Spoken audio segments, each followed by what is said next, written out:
Bank konvensional, ya lembaga keuangan konvensional itu mereka berasaskan riba. Mereka menghalalkan apa yang telah Allah haramkan. Mereka bank yang kufur ya.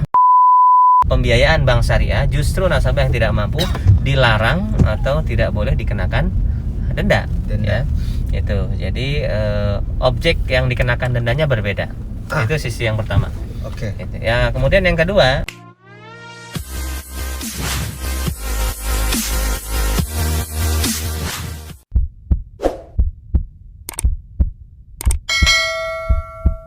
Alhamdulillah hari ini saya bersama Ustadz Ahmad Suryana. Beliau seorang Syariah Business Advisor, mendapatkan sertifikasi langsung dari DSN Ustadz ya, Dewan Syariah Nasional, sehingga kita ini tidak ragu lagi untuk menggunakan KPR Syariah.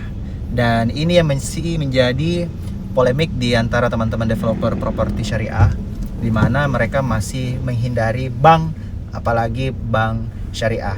Nah, kita mau tanya kepada Ustadz, itu hukum dari bank konvensional bank syariah apakah beda Ustadz? Itu dulu yang mau ditanyakan. Silakan Ustadz. iya baik, bismillahirrahmanirrahim. Ya, bank syariah dengan bank konvensional itu jelas berbeda ya, karena bank konvensional mereka berdiri berlandaskan asas bunga ribawi ya. Bahkan DSN MUI sudah membuat fatwa nomor 1 tahun 2004 ya, tentang haramnya bagi kita sebagai muslim bermuamalah dengan transaksi-transaksi yang berasaskan bunga dari lembaga keuangan konvensional. Kecuali kita memang ada kebutuhan yang sifatnya darurat ya, misalnya kita tidak ada cabang bank syariah di sekitar kita, atau kita membutuhkan sesuatu transaksi yang itu tidak bisa dilakukan kecuali melalui bank tersebut, seperti penerimaan gaji PNS misalnya atau pegawai ya. Nah, maka karena darurat, maka baru kita boleh menggunakan rekening perbankan konvensional. Karena bank konvensional, ya lembaga keuangan konvensional itu mereka berasaskan riba. Mereka menghalalkan apa yang telah Allah haramkan. Mereka bank yang kufur ya, melakukan kekufuran, yaitu menghalalkan riba.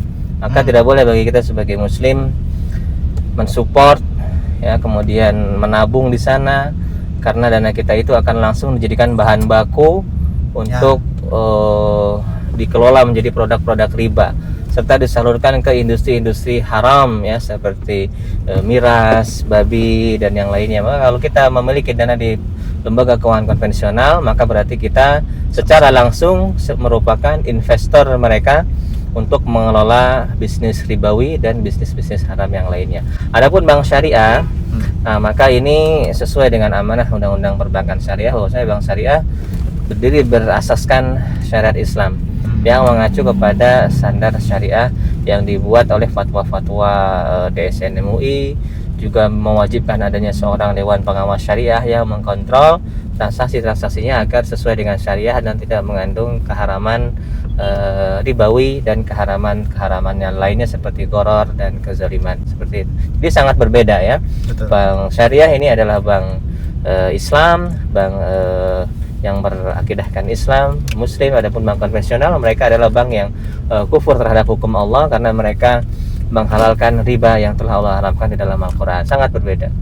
Nah, betul. Tapi mereka, teman-teman ini masih meyakini Ustadz bahwa itu kan satu atap semua Ustadz. Ini yang masih mereka menjadikan keraguan, sehingga pada akhirnya mereka belum mau bertransaksi selain pakai ini tanpa bank, mau syariah maupun yang konven Ustadz. Karena mereka meyakini itu masih satu atap di BI katanya, mau syariah maupun yang konven. Nah, bagaimana menyikapi itu Ustaz? Ya, sebetulnya satu atap ini karena kan sebelumnya bank syariahnya di Indonesia tidak ada.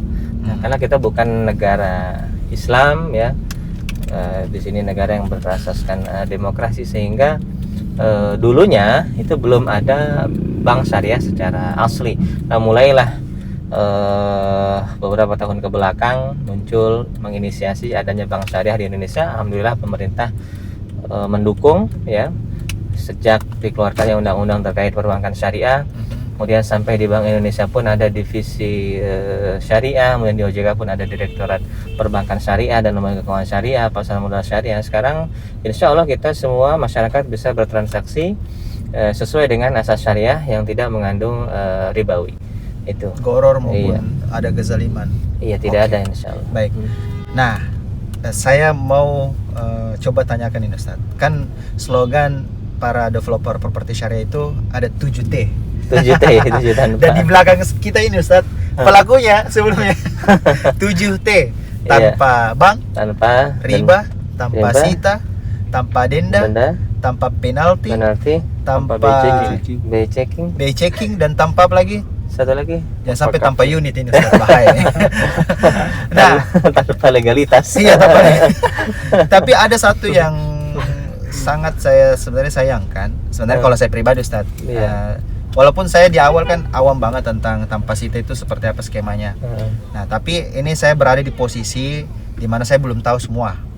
Nah, kenapa BI checking dihindari? Nah, ini kira-kira Ustaz. Tanpa BI checking, terus tanpa sita itu kenapa bisa sita itu tetap haram buat sebagian teman-teman yang menghindari itu? Apakah skema sita di bank syariah itu sama kah dengan di bank konvensional itu? Karena jangan sampai penamaannya yang membuat kita mengartikan definisi itu sama semua. Iya. Terus dengan tanpa bank, ini kan padahal semua transaksi transfer juga tetap pakai bank Ustaz. Iya. Mungkin boleh dijelaskan dulu, silakan. Iya, itu dimulai dari kita ini seharusnya wala wal bara ya, loyalitas kita itu terhadap syariah. Kita anti riba, tapi bukan berarti kita harus anti terhadap lembaga-lembaga yang sifatnya duniawi, muamalah ya, karena Allah fil muamalat alibahah, hukum asal muamalah itu mubah, dan bank itu termasuk perkara muamalah. Betul. Selama bisa kita hilangkan keharamannya, maka hukumnya kembali kepada hukum asal, yaitu mubah. Itu terkait perbankan ya. Kemudian terkait apa tadi, tanpa BI checking, tanpa BI checking saya juga kurang paham ya, kenapa para developer yang tanah bank ini menjadikan tanpa BI checking ini sebagai selling point. Nah, padahal BI checking ini sangat bermanfaat dan sangat berguna bagi kita untuk mengetahui background nasabah kita, apakah dia pernah melakukan riba atau tidak. Betul. Seperti itu. Juga pernah ada track record gagal bayar, yaitu kan secara administrasi ya, secara mitigasi risiko pembiayaan. Tapi yang paling penting justru kita akan men-screening nasabah-nasabah yang memang pernah melakukan dosa riba. Ya, dengan adanya BI checking, nasabah kita terscreening pure nasabah-nasabah yang memang belum pernah melakukan dosa. Tapi saya tidak mungkin bisa ditanyakan kepada teman-teman developer yang menggunakan tagline tanpa BI checking, kenapa mereka menggunakan BI checking sebagai selling point. Padahal ini justru membantu kita ya untuk mitigasi risiko gagal bayar, juga membantu kita untuk men-screening nasabah yang mereka memang belum pernah melakukan dosa riba. Seperti itu. Kemudian untuk tanpa tanpa sita. Ya, nah tanpa sita ini, tagline tanpa sita ini saya lihat cukup bermasalah ya, dan menimbulkan salah paham bagi masyarakat luas. Karena masyarakat ketika melihat tagline tanpa sita itu, mereka meyakini seolah-olah yang menggunakan sita itu haram. Padahal sita itu masyru', disyariatkan, bahkan tertulis dalam Al-Quran surat Al-Baqarah ayat 283 ya, wa in kuntum ala safarin wa lam tajidu katiban farihanum maqbudah. Kalau kamu dalam keadaan safar dan tidak mendapatkan seorang saksi untuk transaksi tidak tunai, maka hendaklah ada barang jaminan, rahan yang diserah terimakan. Nah, kita mengetahui bahwasanya fungsi barang jaminan adalah untuk disita. Betul. Iya, ketika lawan transaksi kita gagal bayar atau teruzur untuk melakukan pembayaran sesuai dengan kesepakatan. Tapi mereka memahami bahwa barang jaminan itu Ustaz adalah barang selain daripada yang ditransaksikan objek akadnya, yakni dalam hal ini adalah rumah itu sendiri atau bangunan itu sendiri. Iya, betul sekali. Memang objek rahan ya, barang jaminan sebaiknya bukan barang yang ditransaksikan. Mengapa? Karena kalau barang yang ditransaksikan dijadikan objek jaminan, maka tentu saja si pemilik barang ini dia terhalang dari hak-hak kepemilikan yang harusnya dia dapatkan. Ya. Nah, makanya di lembaga keuangan syariah jaminan yang digunakan bukan rahan yang sifatnya menahan barang. Ya, tapi yang ditahan adalah yang sifatnya kepercayaan, yaitu surat-surat. Adapun objeknya itu tidak ditahan. Jadi kalau dikatakan lembaga keuangan syariah menahan objek yang dijadikan transaksi itu keliru, karena tidak sama sekali berarti. Tidak sama sekali, pada faktanya nasabah masih memiliki hak kepemilikan, bisa dipakai rumahnya, bisa disewakan, bisa direnovasi, bahkan dijual pun bisa. Yang penting kan ada komunikasi dengan pihak lembaga keuangan. Hal ini untuk menghindari ini nasabah-nasabah yang mungkin mereka nakal ya, menyekolahkan sertifikat mereka untuk mencari hutang riba di tempat yang lain. Nah, ini yang dihindari. Gitu. Jadi tidak melanggar aturan penahanan objek, menjadikan objek yang ditransaksikan sebagai rehan karena tidak ditahan barangnya. Betul. Ya, nah, hanya kepercayaan saja. Saya tausik namanya, sertifikat ya. Berarti tidak ada sama sekali, kan biasa itu ada bangunan Ustaz ya, disita, bangunan ini sedang disita oleh bank. Nggak ada kayak gitu di bank syariah. Iya, kalau sebetulnya tagline tanpa sita ini ya, ketika saya cross check kepada beberapa developer yang tanpa bank, ternyata skema tanpa sitanya itu justru itulah yang dilakukan oleh lembaga keuangan syariah. Oke, bagaimana skemanya? Mungkin ada satu developer kita nih di belakang, menerapkan itu pada project. Saya mungkin tanya ke siapa bagus ini, Ustaz Afsal. Ya kan di perjanjian itu di PPJB, Abang Afsal ya. Kan di PPJB itu kan tertuang semua. Kalau misalnya gagal bayar, tidak bisa bayar, itu kan tidak langsung diambil tapi komunikasi sampai dituangkan semua. Apa poin-poin yang biasa dimasukkan di situ? Ya, jadi sebenarnya di sini itu kalau mengenai yang sita, kita tidak ada sita memang. Tapi kalau dalam perjalanannya gagal bayar, user ini gagal bayar, kita kasih kesempatan 1 bulan, 2 bulan, 3 bulan, 4 bulan. Intinya kalau masih ada komunikasi, kita tunggu dia itikat baiknya sampai 1 ada tahun, 5 bulan, bahkan ada yang kita tunggu itikat baiknya karena masih ada komunikasi sampai 1 tahun. Subhanallah. Nah, luar biasa kalau walaupun dia sudah angkat tangan udah tidak bisa lagi, walaupun dalam perjanjian ya, kita kasih kesempatan cuma 3 bulan atau 4 bulan, itu kalau masih ada komunikasi kita kasih waktu sampai ujungnya seperti apa ujungnya? Nah, ujungnya ya, kalau dia contoh, umpamanya sudah masukkan dana sekian, sudah nggak bisa sama sekali, maka otomatis ada pemotongan biaya, ya, pemotongan biaya administrasi, ada yang 15 juta, ada yang sampai 20 juta. Itu Dan include apa saja di dalamnya? Ya, itu untuk biaya fee marketing, biaya notaris, biaya administrasi, biaya operasional, dan masih ada biaya-biaya yang lain. Itu yang dimana itu makanya dihanguskan karena dia sudah secara otomatis mengundurkan diri secara sepihak sebenarnya, kecuali mungkin karena kesalahan developer, maka uangnya akan dikembalikan 100% kalau kesalahannya developer. Dan itu tertuang di dalam PPJB? Itu tertuang di dalam PPJB. Nah, misal kalau 15 juta tadi, ternyata dia sudah bayar, misalnya sudah 30 juta, kan masih berarti ada 15 juta selisihnya. Ya, itu bagaimana skemanya dong? 15 juta itu akan kita refund atau kembalikan setelah unitnya laku terjual ke pihak lain. Ke pihak lain. Oh, berarti dijualkan, dibantu jualkan ya. Dibantu jualkan. Jika laku, kita kembalikan uangnya ke 15 juta itu. Oh, berarti dalam bentuk uang lagi dikasih 15 juta. Iya, berbentuk uang 15 juta. Itu di Bank Syariah Ustaz, apakah seperti itu skemanya? Iya, sebetulnya sama ya, kurang lebih sama. Bahkan tertulis juga tadi di akta nasabah ya. Jadi memang Bank Syariah tidak gembar-gembor tanpa sita. Padahal skema yang dilakukan hampir sama dengan skema yang dilakukan oleh developer tanpa bank. Jadi kalau ada nasabah yang telat bayar karena memang tidak mampu, itu justru memang yang penting mereka komunikasi, malah tidak dibebaskan cicilan. Saya sering menemukan itu, diskusi dengan kepala cabang Bank Syariah, mereka dibebaskan cicilan selama 4 bulan, 6 bulan, bahkan sampai 1 tahun, terutama kemarin saat pandemi ya. Oh, tetapi dia tetap harus bayar. Relaksasi, jadi nggak bayar pokok pun nggak bayar. Cuma nanti setelah dia sudah mampu kembali, baru dia melanjutkan cicilan. Oh, jadi ceritanya kayak 1 tahun itu jadi pause. Direlaksasi di pause, nanti lanjut lagi kan? Lanjut lagi kalau dia sudah mampu. Oke, jadi tetap utangnya sama jumlahnya. Iya. Andai kata kalau memang tidak mampu pun, maka sama seperti tadi di yang tanpa bank, akan dibantu jualkan. Nasabah membuat surat kuasa jual kepada bank, hasil penjualan digunakan untuk melunasi hutang, kalau ada kelebihan dikembalikan kepada nasabah. Sama seperti yang Abang.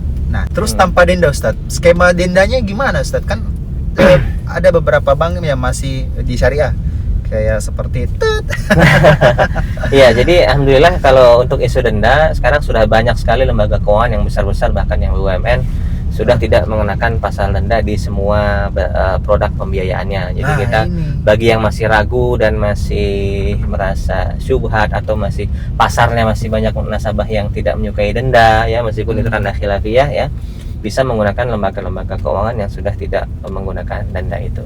Adapun kalau kita mau belajar lebih lanjut tentang denda yang ada di bank syariah ini, sebetulnya itu masih debatable dan masih sangat berbeda antara denda ribawi dengan denda yang ada di bank syariah. Contohnya Ustaz. Aduh, perlu ini. Ya. Kita merujuk definisi itu sendiri, definisi riba jahiliyah ribawi itu dari kalam para ulama terdahulu ya. Saya dimaksud dengan riba jahiliyah adalah seseorang melakukan jual beli secara tempo, kata Imam Qatadah ya, ketika menafsirkan surat Al-Imran ayat 130. Ya, seorang melakukan jual beli secara tempo, kemudian ketika jatuh tempo pembayaran si nasabah tidak mampu bayar, kemudian dia ditambahkanlah nilai piutang dan diakhirkan masa pembayaran. Nah, itu definisi riba jahiliyah. Nah, adapun di bank syariah, kalau kita melihat definisi riba jahiliyah tadi, ada beberapa perbedaan, sedikitnya ada 2 atau 3 perbedaan ya. Riba jahiliyah dikenakan bagi nasabah yang tidak mampu bayar. Dia tidak pandang bulu, nasabah tidak mampu bayar kena denda. Betul. Nah, adapun di bank syariah, dari pembayaran nilai. Iya. Adapun di akta pembiayaan bank syariah, justru nasabah yang tidak mampu dilarang atau tidak boleh dikenakan denda. Ya. Itu. Jadi objek yang dikenakan dendanya berbeda. Itu sisi yang pertama. Oke. Ya, kemudian yang kedua, maksud dan tujuan denda. Riba jahiliyah digunakan untuk pengambilan keuntungan. Betul. Jadi mengambil keuntungan di atas kesulitan orang lain, betul. Ya kan, itu riba. Adapun denda di bank syariah, maka di situ tidak ditujukan untuk pengambilan keuntungan. Buktinya apa? Buktinya dana denda itu tidak boleh secara pembukuan dimasukkan ke dalam pendapatan bank dan wajib disalurkan kepada sektor sosial. Seperti itu. Sektor sosial, Ustaz. Sektor sosial. Jadi misalnya kalaupun terjadi misalnya denda dia sepakati, tapi uang itu bukan ke pihak bank. Bukan, bahkan di dalam standar syariah internasional AWV, bahasanya bukan bahasa denda, tapi bahasa iltizam bitasadduk, pemaksaan kepada orang yang lalai bayar untuk bersedekah. Bukan denda sebetulnya, karena masalah di Indonesia ini banyak kosakata yang menggunakan kosakata denda, padahal itu bukan denda yang dimaksud, denda ribawi. Itu masalahnya. Kemudian secara ini apa namanya? Mungkin ada yang bertanya nih, Ustaz. Iya, apa? Dia khawatirkan kalau uang yang misalnya nggak ada denda tadi itu bukan di yayasan terpercaya, tapi kemana uangnya? Apakah betul-betul diperuntukkan ke sosial? Iya, itu kan nanti terkena audit ya di bank syariah. Di audit. Kalau mereka tidak menyalurkan ke sektor sosial akan dicabut izin. Yang audit adalah izin syariahnya. DSN. Ya, audit syariah dari pengawas syariah ya, pengawas syariah. Dari kemudian mungkin audit ini juga audit akuntan publik ya, akuntan publik banyak. Masya Allah. Tabarakallah. Alhamdulillah teman-teman semua, para saya mau tunjukkan kami sudah di mana. Karena sambil jalan-jalan kita lagi kesini nih. Ini ada apa sih ini? Ini apa? Lego Ustaz. Ini danau. Laut itu Ustaz. Ini reklamasi Ustaz. Reklamasi. Jadi reklamasi di Jakarta. Pindah ke sini. Ini yang malah jadi proyek Ustaz. Oh, ini reklamasi. Reklamasi nih Ustaz. Ini tadinya laut nih, yang di bawah laut Ustaz. Ini hasil desain dari Gubernur Jawa Barat. Gubernur Jawa Barat. Ridwan Kamil. Teman-teman yang mau bertanya, silakan tulis di kolom komentar ya. Karena masih banyak orang meragukan ya Ustaz. Sebetulnya meragukan ini karena memang ini tidak tabayun, kemudian kurang membaca literasi. Atau mungkin karena di lapangan orang melihat tetap ada tambahan uang pembayaran. Kalau secara di lapangan penyimpangan itu tidak hanya di lembaga keuangan, ya, di transaksi pasar pun penyimpangan itu banyak. Jadi itu tidak bisa menjadikan alasan mengharamkan lembaga keuangan syariah. Hmm. Itu karena keharaman itu di semua lembaga ada. Di pasar ada riba nggak? Ada. Di developer properti tanpa bank pun riba ada tidak? Kenapa bisa ada, Ustaz? Ada. Nah, ini Banyak. banyak. Contohnya apa ya? Nih. Aplikasi ini kan ranah aplikasi ya. Kalau dari berbeda antara kita membahas tentang SOP, peraturan ya. Adapun ranah aplikasi, misalnya Bapak belum tahu nih hukumnya riba. Betul. Ternyata beli misalnya beli emas secara kredit di toko emas di pasar. Betul. Itu kan riba. Jelas. Nah, Nggak boleh. apakah itu harus berarti toko emas haram kita bertransaksi di toko emas? Nggak juga. Tinggal juga. Tapi kan ada riba di situ. Ya, Betul nggak? Nah, seperti itulah bank syariah. Riba mungkin saja terjadi karena mungkin kebodohan nasabah dan marketingnya, tapi bukan berarti kita haramkan lembaganya atau transaksinya seperti itu. Berbeda hukumnya kita mengharamkan sebuah transaksi dengan mengharamkan sebuah entitas, ya. sebuah lembaga. Seperti itu. Berarti kemarin saya dapat satu kesimpulan itu, Ustaz, di akhir. Bagus banget tuh tentang betul-betul pembeda antara bank konvensional dengan bank syariah. Itu nanti saya akan tunjukkan Iya, boleh. Nanti Apa itu? Itu yang membuat saya klop kemarin. Mm-mm. Ada yang buat saya klop. Modul atau apa? Ceramah? Waktu Ustaz ini Iya, sampaikan yang kemarin Oh, di, iya. di workshop Oh di iya. hari pertama. Tutup dulu. Biar nih, ada apa aja. Ini udah. Oke, Ini udah belum nih? kita lanjutkan lagi, Ustaz. Saya ingat ini.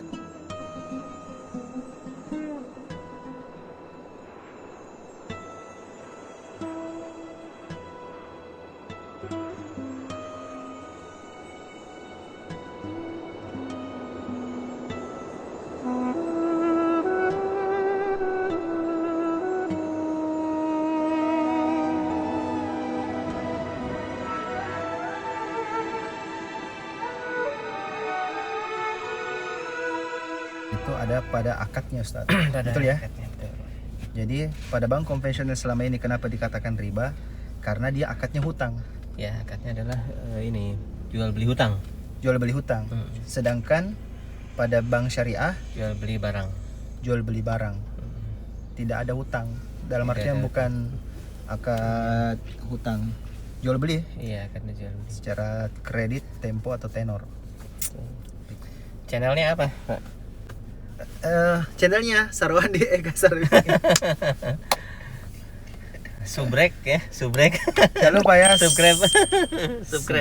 subscribe, like, comment, and share. Ya, berfaedah juga selama Iya, kita di betul. perjalanan. Banyak ilmu dan Iya, betul. Lanjut.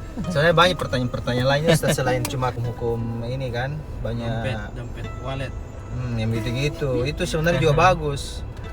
Banyak Dompet bisa. e-wallet kan saya sudah bikin itu e-book tentang e-wallet khusus. Wah, boleh tuh, Ustaz.